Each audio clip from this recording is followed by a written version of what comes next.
E olha só, o deputado federal Hugo Mota, do Republicanos, se reuniu com o ministro de Portos e Aeroportos, Márcio França, para solicitar o início das obras do aeroporto de Patos. E do encontro, o parlamentar saiu otimista.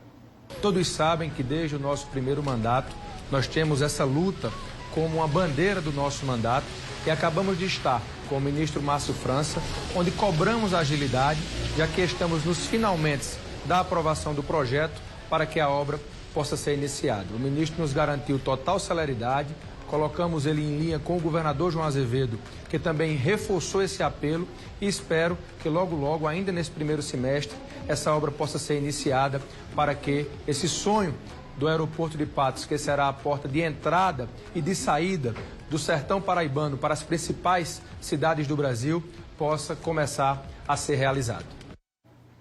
Hora de falar com ele, Vitor Paiva, que já está a postos para trazer os bastidores da política. Ele que trouxe aí exclusivas sobre São João de Campina Grande, mas que agora vai falar sobre a Assembleia Legislativa, Vamos iniciar o papo falando, que a gente viu a reportagem agora há pouco, sobre a aprovação da Lei Orçamentária Anual e também das contas do ex-governador Ricardo Coutinho e de João Azevedo, Foram aprovadas, mas não sem reclamação, como era de se esperar da oposição. Não é isso, Vitor? Boa noite a você.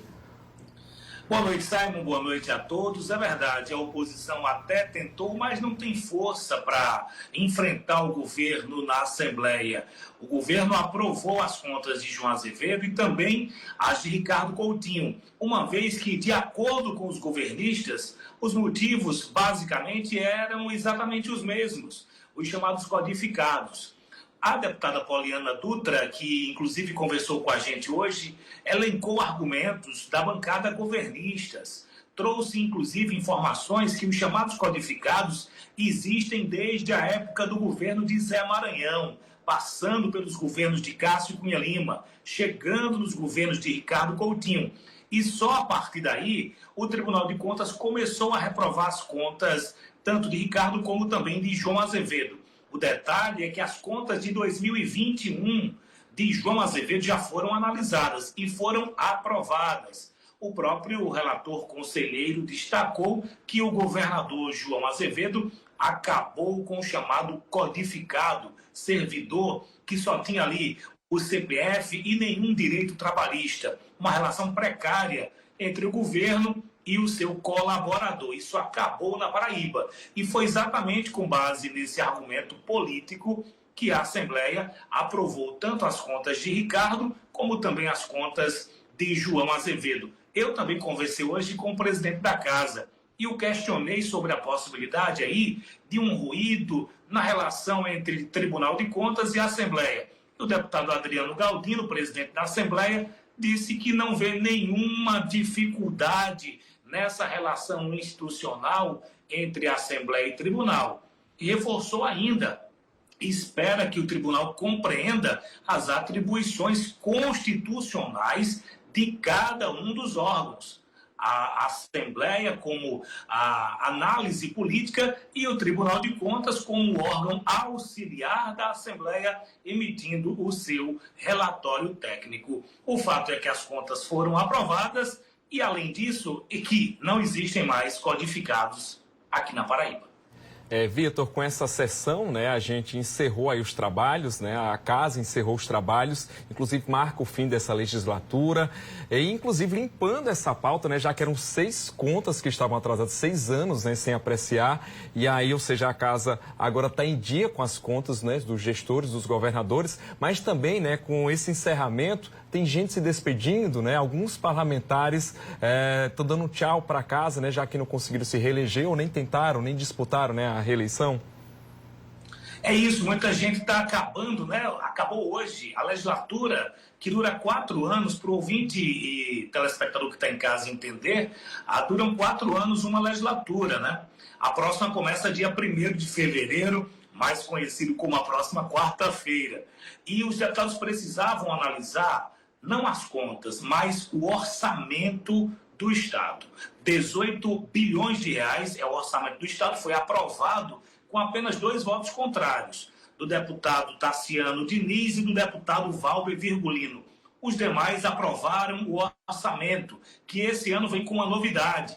cada deputado estadual vai ter direito a 3 milhões de reais com as chamadas emendas impositivas, onde o governo tem necessariamente que pagar, que cumprir com esse pagamento. 50%, 1,5 milhão, destinado, carimbado para a saúde pública. Cada um dos 36 deputados vai poder indicar para os seus municípios, para entidades sem fins lucrativos, também para o Estado, para órgãos do Estado, vai poder indicar 3 milhões de reais de emendas impositivas. Votado o orçamento e também as contas, como a gente comentou agora há pouco, aí sim o recesso está oficializado e o fim da legislatura.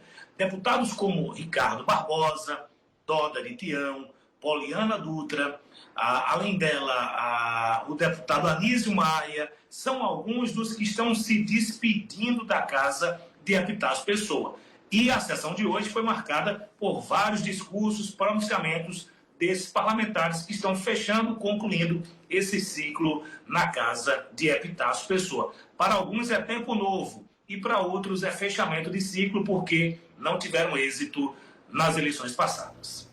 É verdade, Vitor. Mudando um pouquinho de assunto, falando agora sobre a gestão estadual, o governador João Azevedo garantiu aí 500 milhões em recursos para obras. Inclusive, amanhã acontece aquele encontro dos governadores do Nordeste com o presidente Lula. Está confirmado?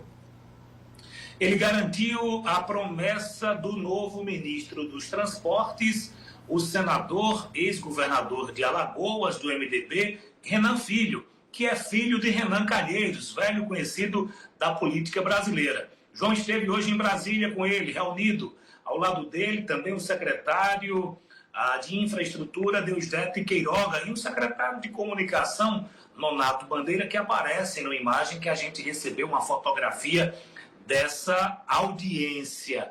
O fato é que ele garantiu com Renan Filho que obras como a triplicação da BR-230, que está aqui se arrastando, chegou no bairro de Intermares, de Cabedelo para Intermares e parou, está bem complicada a gestão dessa obra. João recebeu a garantia do ministro Renan Filho que o governo Lula vai concluir essa obra. Essa é uma garantia fundamental. Estava todo mundo muito preocupado. Por quê, Simon? Porque esta semana saiu o relatório dos 100 primeiros dias do ministro Renan Filho. E nesse relatório de obras prioritárias, nenhuma obra da Paraíba. Nós ficamos, todos nós que acompanhamos a política, preocupados com isso. Ora, o ministro revela o seu planejamento para os primeiros dias e não inclui a Paraíba. João Azevedo foi a Brasília e conseguiu com o ministro a garantia que a obra vai continuar e que o governo vai concluir essa obra. E essa obra deve seguir, de acordo com o governador, pelo menos até as Três Lagoas, aqui em João Pessoa. Continua aqui em Intermares e segue até as Três Lagoas aqui na capital.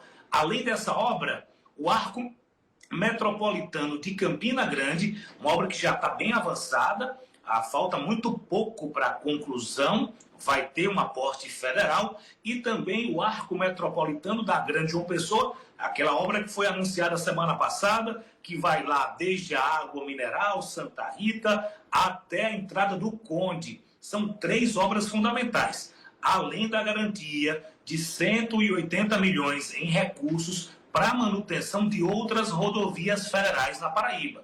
São boas notícias, a palavra do ministro foi empenhada e agora a gente vai esperar que ele cumpra com esse compromisso, porque nós paraibanos precisamos desses investimentos. É verdade, Vitor. Muito obrigado por trazer esses detalhes aí dos bastidores da política, inclusive com essa boa notícia aí desses recursos para a continuidade de obras tão importantes. Muito obrigado, boa noite para você. Até mais.